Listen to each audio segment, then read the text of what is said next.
Neste documentário, será abordado o tema religião, baseado nos contrastes entre no que um ateu e no que um crente acreditam. Entrevistamos Ernesto Van Hoockert e perguntamos: você acredita que exista algo maior, algo absoluto, que de certa forma guia o universo e a vida das pessoas? A minha resposta é que não. Eu não acredito. Não há nenhuma comprovação de que foi necessária a interveniência de um agente externo, que seria o Deus. Simplesmente que você não precisa supor que tenha vida. É o seguinte, dentre várias explicações que dão cabo de explicar corretamente alguma coisa, você opta pela mais simples. Então, se o universo pode, por sua própria conta, ter feito surgir todas as coisas, não há necessidade de eu supor que alguma coisa extrínseca ao universo tenha feito essa interferência.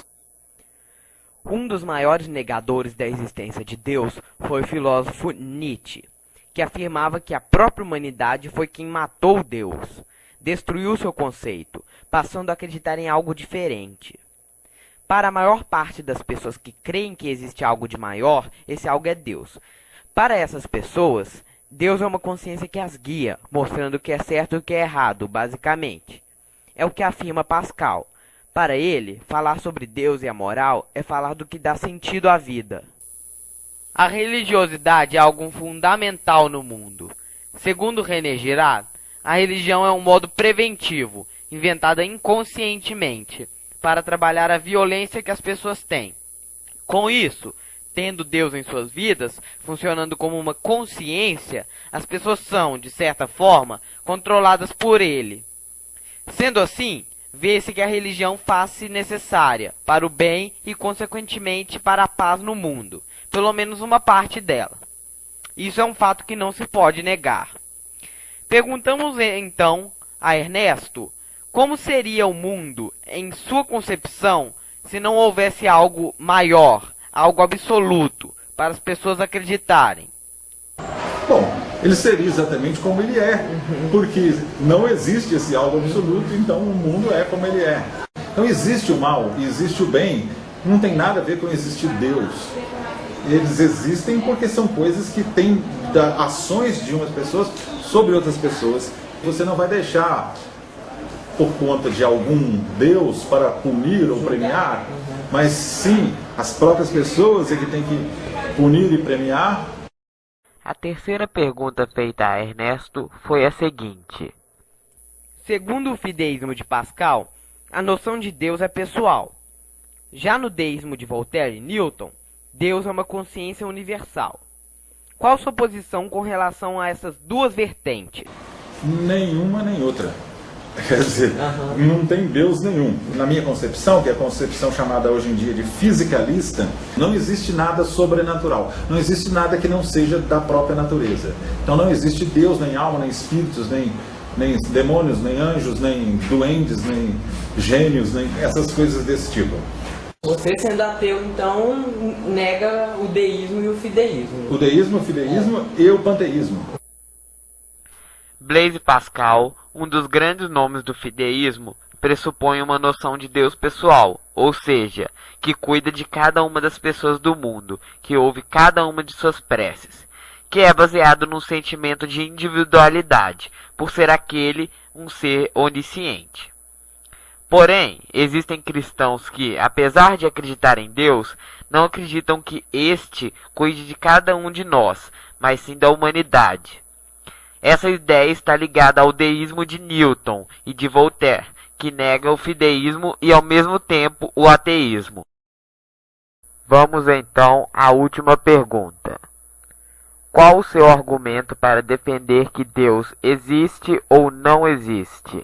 Por exemplo, existe a prova chamada prova ontológica, que é devido a um Santo Anselmo de Canterbury, que ele dizia assim, que Deus necessariamente existe, por quê?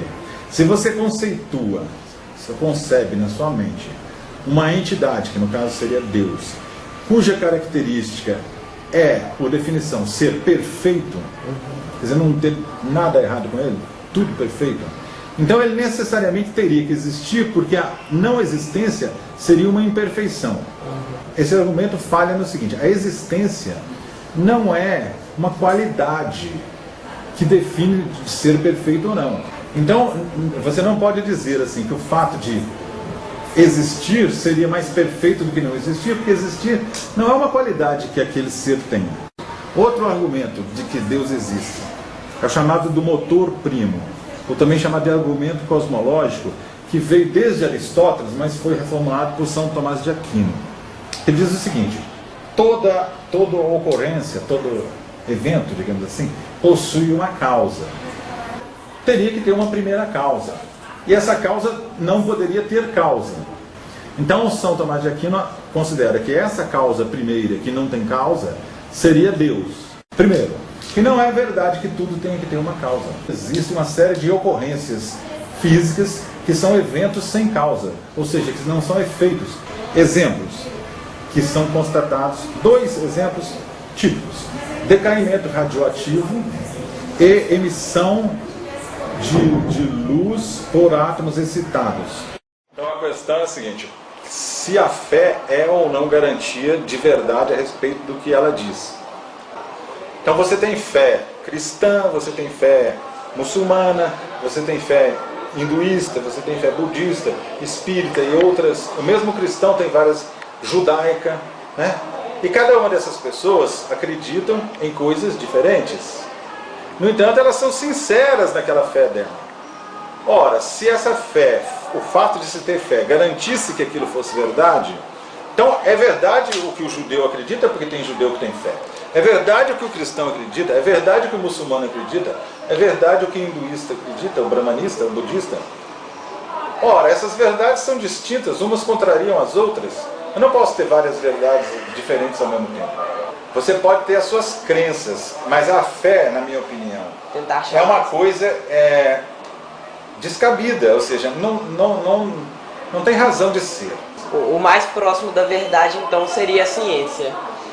A ciência, exatamente, ela é mais próxima da verdade porque ela tem um compromisso com a verdade e não com a fé.